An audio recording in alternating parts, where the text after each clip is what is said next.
ছাদে তো এই যে মটরশুঁটি গাছ হয়েছিল, এখন মটরশুঁটি দুটো তোলার মতন হয়ে গেছে। বেশ কয়েকদিন হয়েছে, ভাবছি তুলবো তুলবো করে। এই যে দুটো হয়ে গেছে, আরও এই যে এখানে অনেক হয়েছে। এই যে মটরশুঁটিটা তুলবো আজকে, মটরশুঁটিটা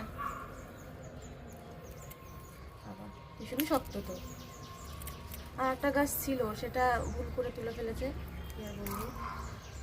এই দুটো আপাতত তোলার মতন হয়েছে, আর আমাকে তুলতে হতো, এখনো রয়েছে প্রচুর। তুমি মশারি টাঙিয়ে রেখেছো কেন সাথে? আরে এখানে আম গাছ আছে, প্রচুর মুকুল এসেছে। হ্যাঁ, হনুমানে যদি নষ্ট করে দেয় সেখানে মশারি টাঙিয়ে রেখেছে ছাদে, প্রচুর মুকুল এসেছে আম গাছটাতে। আর এই যে আজকে প্রচুর ফুল পেয়েছি ছাদে, সব রকমের ফুল হয়েছে আজকে, জবা ফুলও হয়েছে। এই যে নীলকণ্ঠটা এত সুন্দর, খুব ভালো লাগে ছাদে এসে আমার ফুল তুলতে, প্রচুর ফুল হয়েছে আজকে। চল এখন পুজো দেবো, লেট হয়ে গেল।